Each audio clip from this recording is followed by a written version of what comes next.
Nah, kadang-kadang orang tua karena merasa dirinya punya otoritas, punya kekuasaan, lalu memaksa anaknya untuk menjadi dirinya sendiri. Terkadang anak-anak tidak pernah diselidiki, dia punya alasan apa sehingga tidak mau sekolah. Maaf ya, sama seperti kita menyuruh anak-anak kita untuk sholat. Sholat. Ya anak-anak nggak mau sholat. Kalian juga seusia anak itu dulu nggak sholat. Ya sekarang aja kalian sholat karena sudah merasa tua, sebentar lagi mau mati. Kan motivasi sholatnya juga karena pengen surga, takut neraka kan. Bukan karena tertarik dengan sholat, bukan karena ingin sholat, bukan karena sudah berhasil merasakan nikmatnya sholat. Kan sebetulnya itu juga penindasan.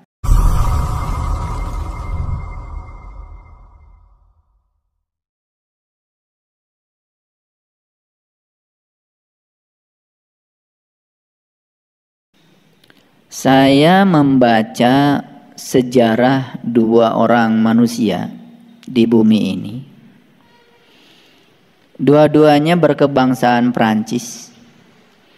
Yang satu namanya adalah Masoch, nulisnya M-A-S-O-C-H, Masoch. Akan dimaafkan oleh orang Prancis kalau saya menyebutnya tidak seperti yang mereka lafalkan. Yang kedua De Sade, jadi De Sade. Ternyata dua orang ini telah menjadi sebuah simbol. Kalau sekarang di dunia psikologi itu ada yang namanya masochis. Jadi masochis itu adalah orang-orang yang suka menindas dirinya sendiri. Ada juga namanya sadism, sadis. Nah itu dari De Sade tadi, yaitu orang-orang yang suka menindas orang lain. Jadi yang suka menindas dirinya sendiri sering disebut masochis. Yang suka menindas orang lain disebut sadism, sadis. Ternyata sejarah kedua orang ini luar biasa. Jadi De Sade ini seorang bangsawan yang uangnya tidak berseri, yang kekayaannya luar biasa, dan kesenangan dia itu adalah wanita. Saya menyebut wanita ya, bukan perempuan. Karena wanita dan perempuan itu beda. Wanita itu bukan asli bahasa Indonesia. Itu dari kata vanic, itu bahasa Itali sebetulnya. Jadi vanic itu sesuatu yang menggiurkan. Kalau perempuan itu asli bahasa kita, bahasa Nusantara. Dari empu yang dipertuan, maka disebut perempuan. Jadi mohon maaf nih ibu-ibu yang sebelah kanan saya ini, jangan mau disebut wanita. Tapi maunya harusnya disebut perempuan, kan itu asli bahasa Nusantara. Apalagi dipanggil cewek, nggak jelas tuh bahasa. Anak-anak kita kan sudah rusak bahasanya. Bahkan di suatu saat di sebuah forum ilmiah, saya mengkritisi seseorang yang sedang berbicara menyampaikan hasil suatu riset, tetapi dia tidak menggunakan bahasa Indonesia yang baik. Dan saya kritisi saat itu. Dan alhamdulillah saya dibenci oleh banyak orang. Cuma karena saya menyampaikan kritik, mohon digunakan bahasa Indonesia yang baik dan benar.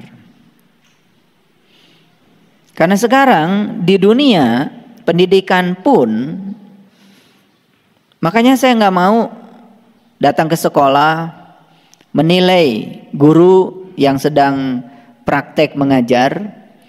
Karena kalau saya datang ke sekolah itu pasti nggak lulus. Daripada semua nggak lulus kan lebih bagus saya nggak usah datang ke sekolah. Karena dari sejak awal bicara di depan murid itu bicaranya sendiri sudah tidak jelas. diomongin. Tuh, diomongin kan nggak ada dalam bahasa Indonesia. Yang ada itu adalah dibicarakan. Ibu hari ini mau ngomongin, udah jelas nggak lulus kalau di saya. Jadi belum ke konten itu, baru di permukaan. Karena kita ini sudah sangat terbiasa berbicara itu ya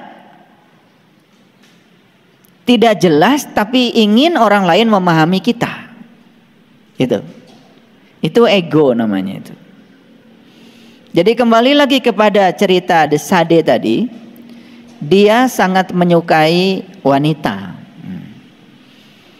Jadi tidak ada ya PTS, yang ada tuh WTS. Tidak ada perempuan tunasusila, yang ada adalah wanita tunasusila. Saya kira ada alasan itu. Karena perempuan tidak mungkin tunasusila. Empuknya yang dipertuan kok. Gitu. Nah dia itu baru bisa, mohon maaf ini, baru bisa melakukan hubungan dengan pasangannya kalau pasangannya itu menderita, menjerit-jerit kesakitan. Oleh karena itu maka di kamarnya itu banyak sekali disediakan peralatan-peralatan untuk menyakiti pasangannya. Ya karena sadis pada orang lain, makanya The Sade ini dijadikan simbol untuk manusia yang sering menindas orang lain. Nah kira-kira ceritanya sama dengan masochis. Cuman kalau masochis itu adalah orang yang suka menindas dirinya sendiri. Pertanyaannya, apakah kita suka menindas diri kita sendiri? Pasti kalau belum dijelaskan, awas, bukan dijelasin. Kalau belum dijelaskan, itu pasti belum ada yang merespon pertanyaan saya ini. Apalagi kalau ditanya, ada nggak yang suka menindas orang lain? Kalau belum dijelaskan, biasanya belum ada jawaban. Jadi sebelum masuk ke sini, tadi ada anak tuh, ya, Devin namanya. Kata ibunya, ayah, ini Devin nggak mau sekolah. Jadi saya peluk anak ini tadi, udah nggak usah sekolah. Senang sekali. Tuh kan, kata ayah juga. Gak usah sekolah. Anak gak mau sekolah, dipaksa harus sekolah, karena orang tua berpikir sekolah lebih baik dari tidak sekolah. Karena orang tuanya sudah punya paradigma di otaknya yang keliru. Seakan-akan sekolah itu segalanya. Sehingga ketika anak ini dipaksa harus sekolah, padahal tidak mau sekolah, itu sudah menindas anak. Ini sadisme. Ini perilakunya sama dengan The Sade dalam versi yang berbeda itu. Saya ahli pendidikan, kok saya bisa mengatakan begitu pada anak ini? Saya peluk, udah nggak usah sekolah. Seneng. Jadi ada kebebasan, ada kemerdekaan. Itulah kenapa kurikulum baru sekarang dibuat menjadi kurikulum merdeka. Karena tidak boleh lagi ada penindasan di dunia pendidikan.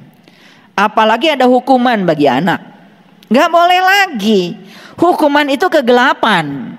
Kalau kegelapan dilawan dengan kegelapan, anak melakukan sesuatu yang disebut salah oleh guru, itu sudah kegelapan.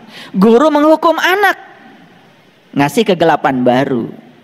Nggak cocok dengan definisi guru.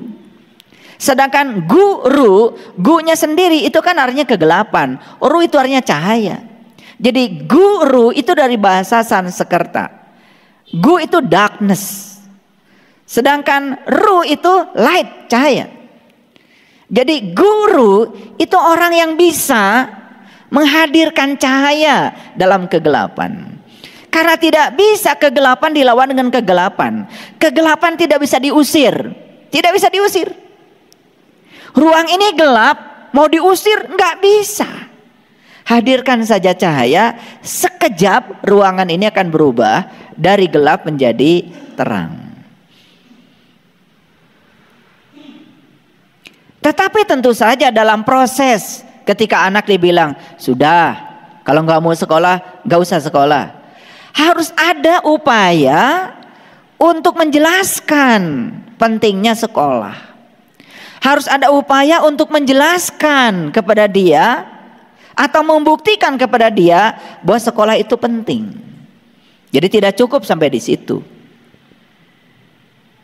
Atau setidak-tidaknya mencari alasan kenapa dia tidak mau sekolah.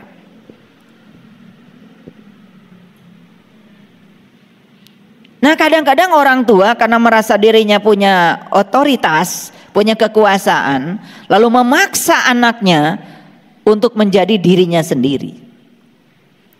Terkadang anak-anak tidak pernah diselidiki dia punya alasan apa sehingga tidak mau sekolah.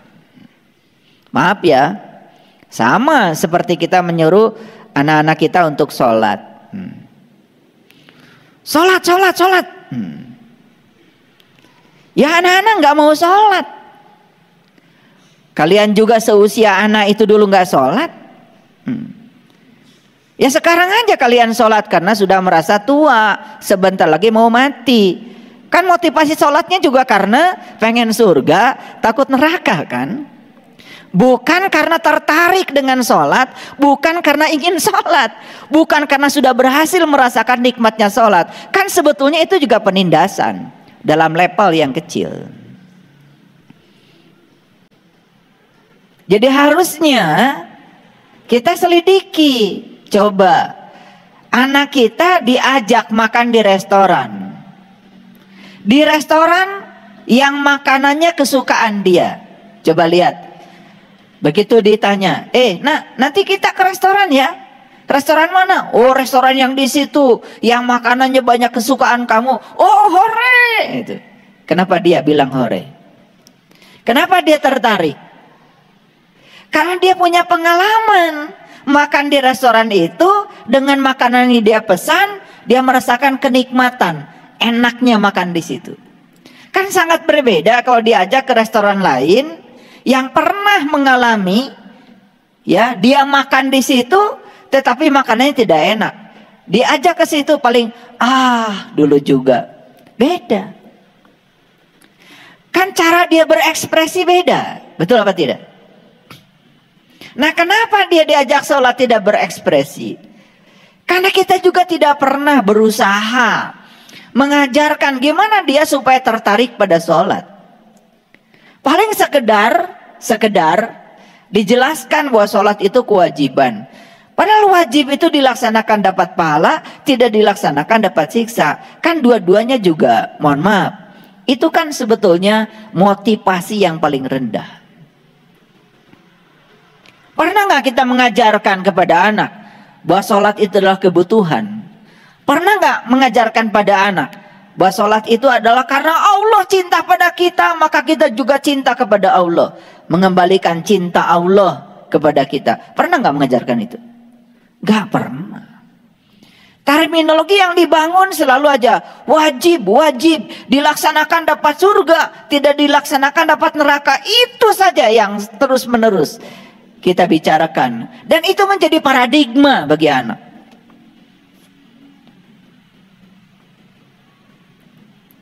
Nah itulah yang disebut dengan ketidaksadaran. Ketidaksadaran.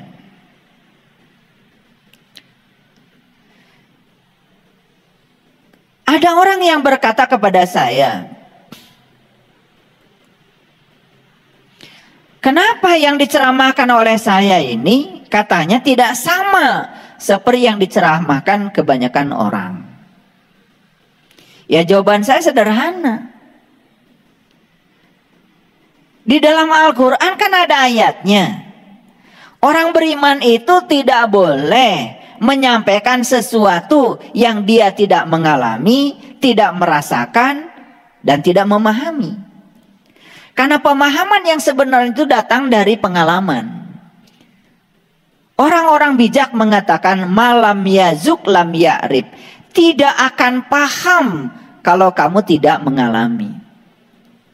Jadi paham itu bukan kata buku, bukan apa kata orang, bukan apa kata Google, bukan apa kata WA, bukan apa kata IG, bukan kata FB, bukan. Semua itu adalah informasi. Informasi sifatnya informatif, baru sebatas pengetahuan. Dan saya berani mengatakan, kenapa beda? Karena yang saya sampaikan ini adalah apa yang saya alami, apa yang saya rasakan, sudah saya buktikan. Jadi saya hanya menginspirasi, tidak sedang membuat Bapak Ibu semua harus seperti saya. Jadi orang-orang yang selalu mengajak agar orang lain mengikuti keyakinan dia, sebetulnya dia sedang ragu dengan keyakinannya. Orang-orang yang sedang mengajak orang lain agar mengikuti keyakinannya, secara psikologis dapat dipastikan dia sedang ragu dengan keyakinannya. Karena untuk yakin, dia perlu ada orang lain yang meyakinkan keyakinannya. Sebenarnya itu keraguan. Itulah orang-orang yang di dalam kesehariannya dia hanya menyampaikan pengetahuan pinjaman, bukan pengetahuan sejati yang dialami oleh dirinya. Bahkan dirinya sendiri ragu dengan yang dia sampaikan. Makanya perlu banyak orang yang bisa membantu untuk membebaskan keraguannya. Makanya hati-hati. Coba kita sendiri dalam keseharian kan punya pengalaman, betul nggak? Ketika ragu pada satu keputusan, kan kita mencari pendapat orang lain. Gimana menurut Anda? Gimana menurut Anda? Kan suka begitu. Sebetulnya Anda itu sedang mencari kepastian dari orang lain untuk membebaskan keraguanmu sendiri. Jadi kalau kamu ngajak-ngajak orang, kamu tuh ragu sebenarnya dengan keyakinanmu sendiri. Makanya orang-orang yang sudah mencapai kesadaran, sudah selesai dengan dirinya sendiri, dia tidak pernah mengubah orang lain. Tidak ada kepentingan untuk mengubah orang lain. Karena orang-orang yang berkesadaran, yang dia lakukan adalah menjadikan orang lain menjadi dirinya sendiri. Bukan orang lain harus menjadi dia.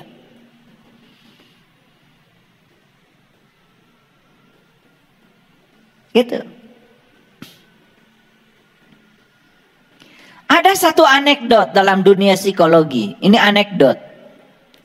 Ketika Anda melarang seseorang melakukan sesuatu, sebetulnya Anda sedang merayu orang itu untuk melakukannya.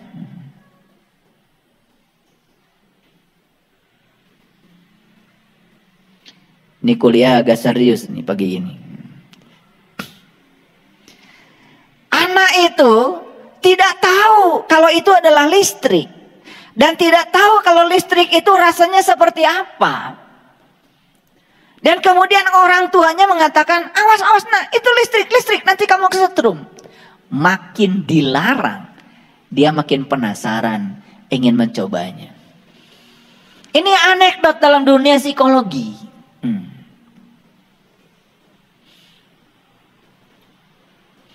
Jadi ketika kita melarang seseorang untuk tidak melakukan sesuatu, itu sebetulnya sama dengan merayunya untuk melakukannya. Makanya di dunia di mana ada sekelompok orang-orang tidak sadar hidup, harus banyak aturan, harus banyak larangan. Tetapi di tempat lain di mana berkumpul orang-orang yang sadar, tidak perlu ada aturan. Kenapa? Orang sadar sudah tidak perlu aturan.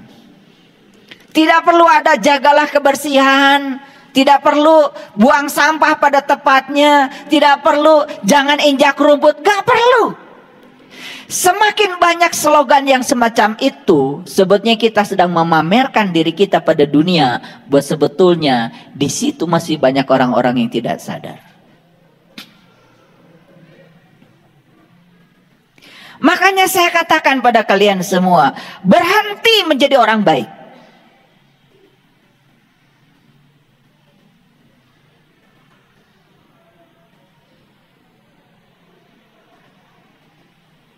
Karena orang baik belum tentu sadar. Tetapi jadilah kalian orang-orang yang sadar. Karena orang sadar itu pasti baik. Bagi orang yang sadar, baik itu efek samping.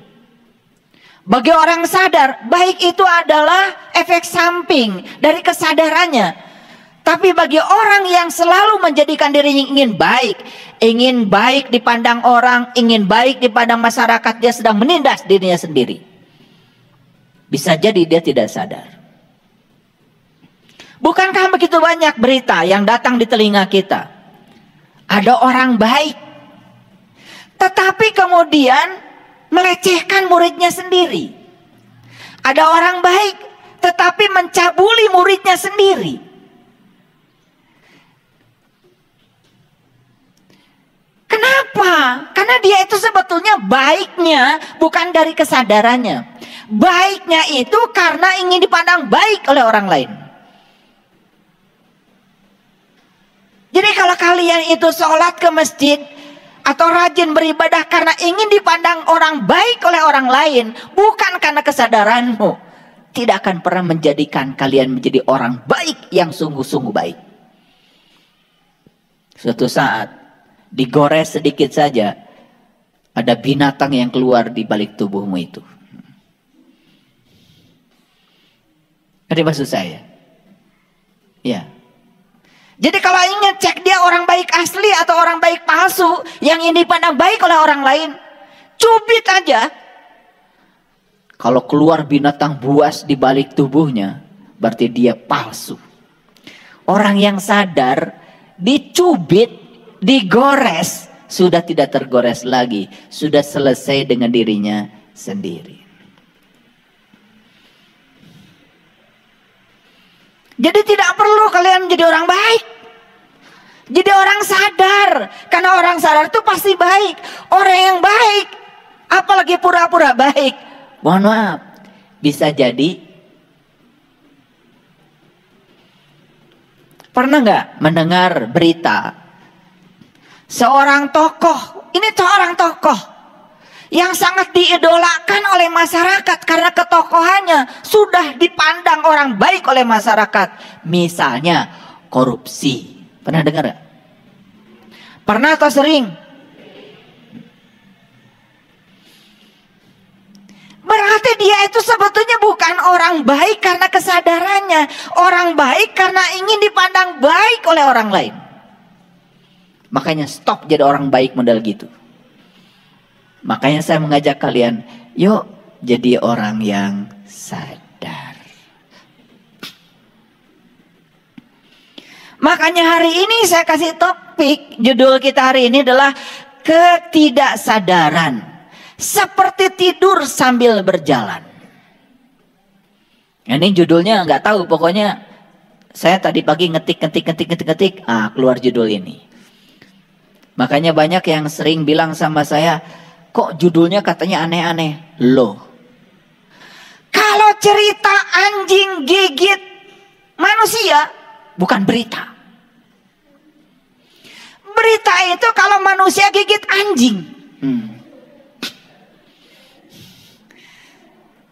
Ini soal market.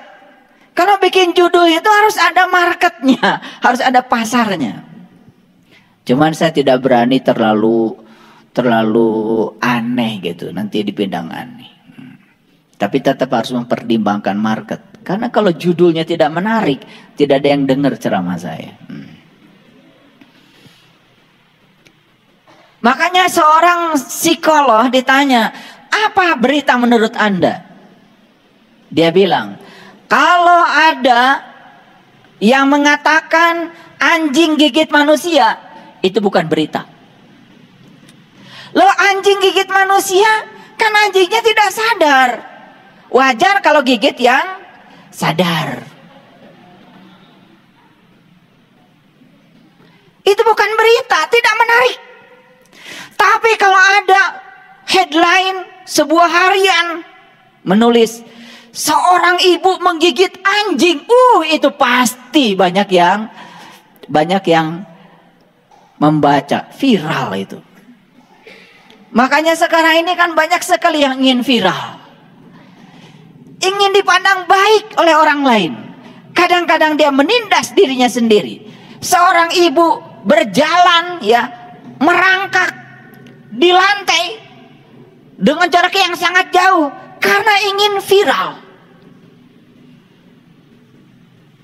Harus menindas dirinya sendiri. Ini namanya masochis. Itu penindasan yang semacam itu sih menurut saya ini yang paling berbahaya, itu kita menindas diri sendiri atas nama keyakinan kita, atas nama kepercayaan kita, cuman ingin dipandang orang suci dalam tanda kutip.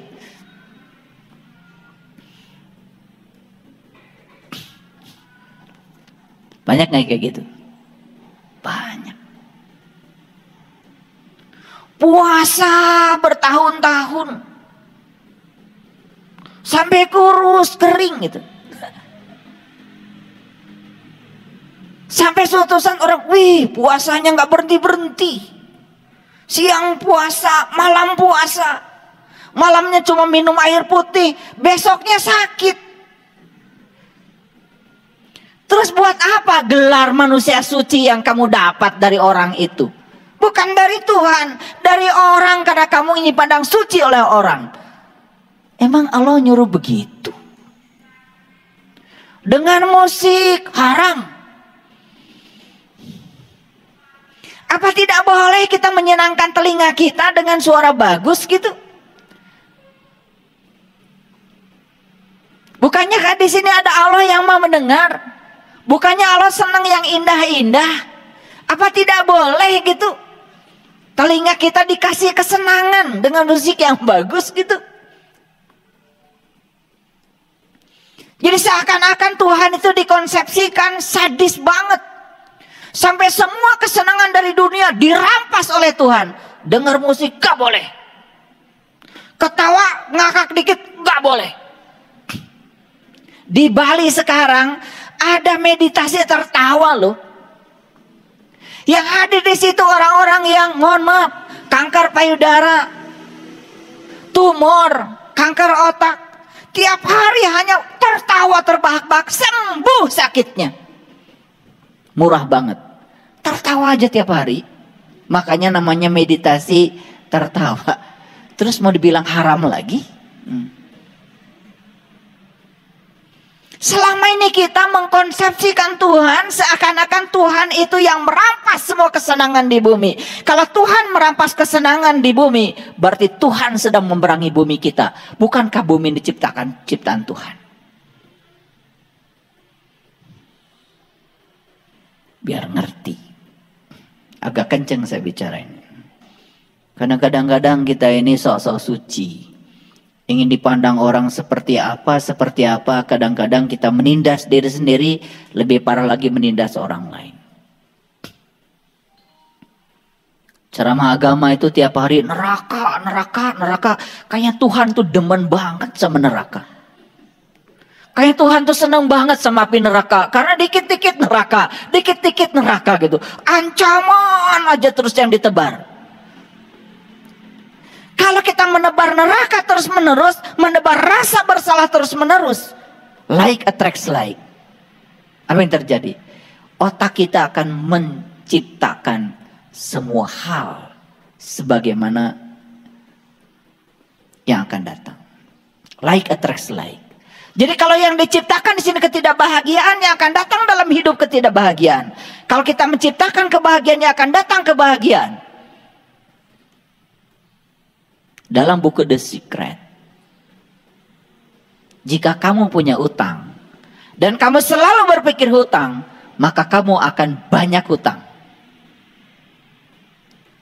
Dia ngasih saran cuma satu kok. Ganti kata utang dengan berkelimpahan. Nanti utangmu lunas, tabunganmu nambah. Cuma diganti saja, utang diganti dengan berkelimpahan. Diganti saja, diganti, diinstal kembali di alam bawah sadar. Itu keren. Makanya yang dari kecil selalu dengar dari orang tuanya, nak, hidup itu susah dan penuh perjuangan. Nah, hidup itu susah dan penuh perjuangan. Minta uang jajan, jangan jajan, cari uang tuh susah. Pengen kerupuk, jangan beli kerupuk, cari uang tuh susah. Kata susah masuk terus menerus, ya nembus alam bawah sadar anak kita.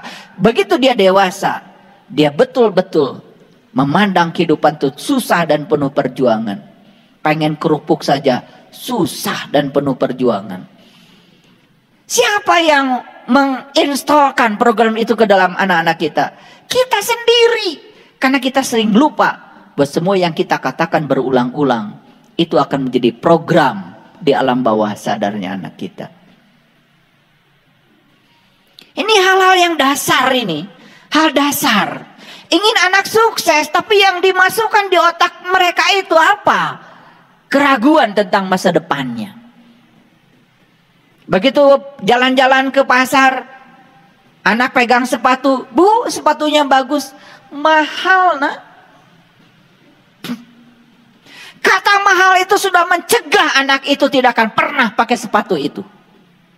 Kenapa sih tidak ngomongnya nanti kamu juga bisa beli sendiri. Nanti kamu bisa pakai, nanti bisa beli kok. Kenapa tidak diganti dengan kata-kata yang menyenangkan? Dari terus-menerus menghujamkan kata-kata yang pesimis, membatasi.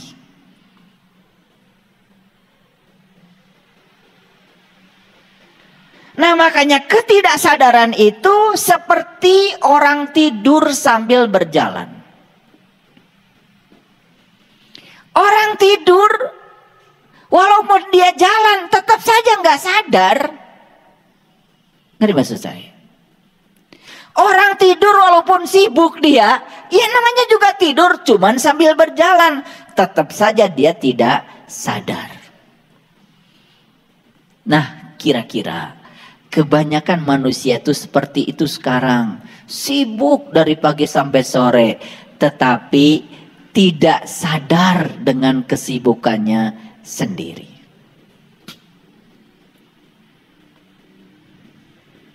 Dia cari uang, menumpuk-numpuk uang, dia tidak sadar buat apa.